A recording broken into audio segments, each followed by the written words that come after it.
의뢰는 먼저 어떻게 만들어지게 되었냐면 태권보다 크게 히트를 쳤지만 오히려 많은 빚을 지게 되었어요. 그러니까 왕고 만드는 그 회사 사장이 이 모델을 가지고 영화를 만들면 제작비 50%를 투자하겠다고.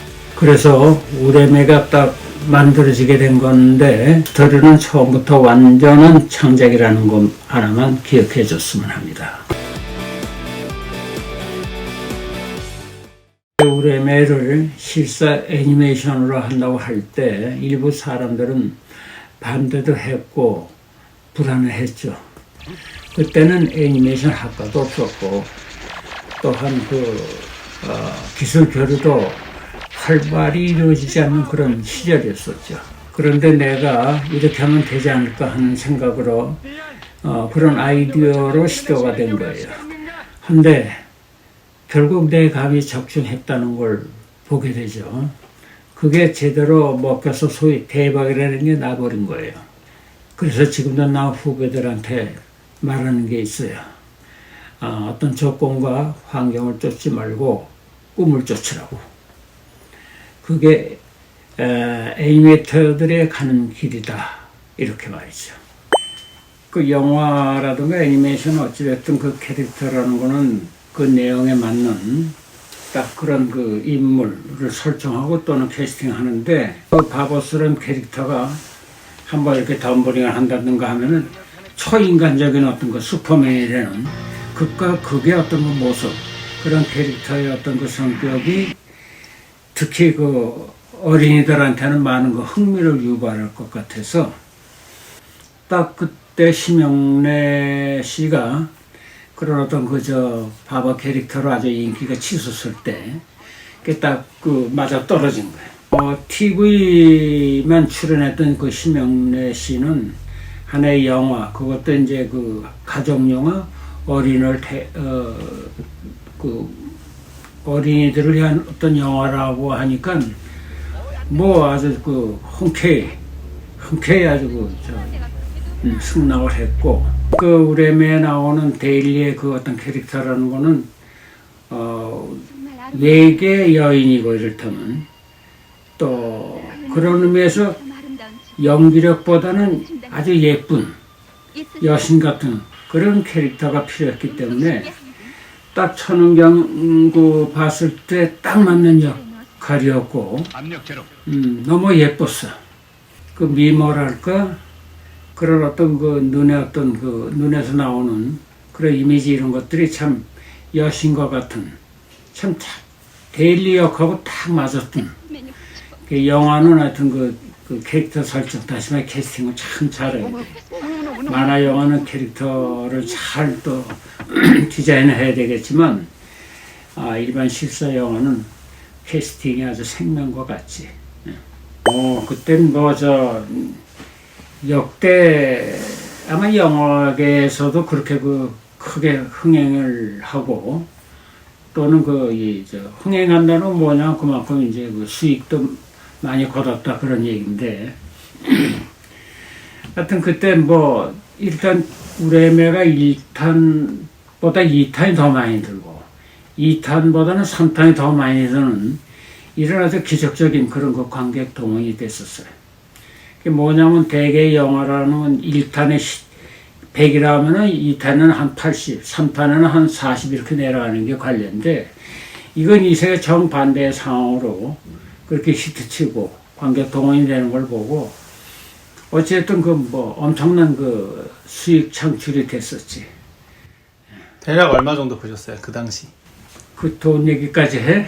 그때 하루 일반 극장이 아니고, 이를테면 이제 전국적으로 그 문화회관, 시민회관 이런 데를 대여해가지고 이를테면 이제 개봉을 하고 했는데, 하루 들어오는 수익은 그때 아파트 한 채씩 들어오는 정도의 어떤 큰 수익을 창출했지. 요즘 말로 뭐라고? 대박. 아주 대박을 쳤지. 전국적으로 다 서울만은 어쨌든 못하지만 여러 가지 환경이 있잖아. 어쨌든 지방에서 우레메를 산 그 흥행사들도 엄청 그 돈을 벌었지.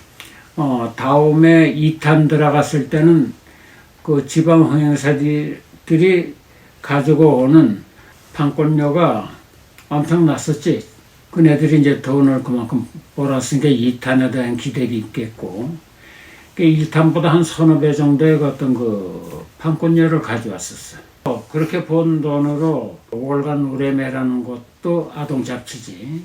그런 잡지도 참관해보고, 극장도 만들어보고, 좀 전에 얘기했지만 이제 극장에 대한 어떤 그 한이 있잖아. 참 개봉을 하면은 실제 제작자 감독한테 들어오는 건 3분 1도 안 되는 뭐 이런 그 참혹한 현실이 있었어요. 그런 게 한이 됐지. 잠실의 올림피아 극장이라고 그게 한 350석 됐나? 근데 하여튼 전국적으로 그때 소형 극장에서 1위를 해서 관객동원 1위.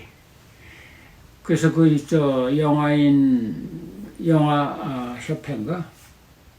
거기서 이제 400만 원인가 300만 원 상금까지 나왔는데, 그거는 그 영화인들한테 이제 다 이렇게 복집으로 쓰라고 이렇게 다 이제 내주긴 했지만, 어쨌든 그 해 올림피아 극장이 관객동 1위를 했다는 거. 그러니까 언젠가 심영래가 그런 얘기를 하던가. 그때 관객동은 태권브이를 뛰어넘는, 지금으로 전국적으로 환산하면은 뭐 1000만, 2000만 관객 들었다, 이제 그런 얘기를 해서 그 맞는 얘기 같다 이렇게 생각이 들었지. 뭐냐면은 집계는 다 안 되지만은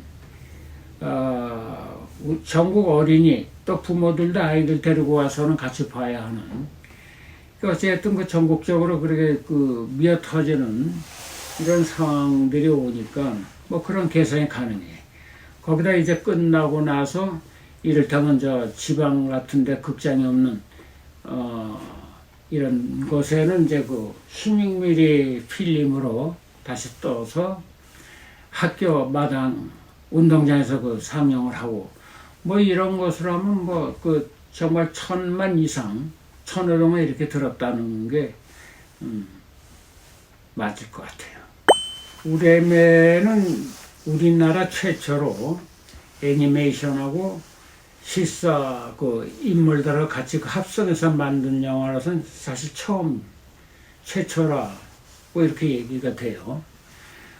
그런 의미에서 이제 의미도 있고, 어떤 새로운 도전이라는 걸로 해서 그게 실패하지 않고 크게 성공했다는 거, 이건 참 스스로 대견하다 뭐 이런 생각도 드는데, 그런 것들이 우리나라의 영화의 어떤 흐름을 어느 정도 바꿔놨다 이런 생각이 들고, 모든 건 하여튼 있는 그대로 상태보다 계속 발전하고 업그레이드해서 많은 관객들한테 새로운 어떤 문화를 보여줄 수 있는 이런 것들이 참 좋았다 이렇게 생각이 돼요.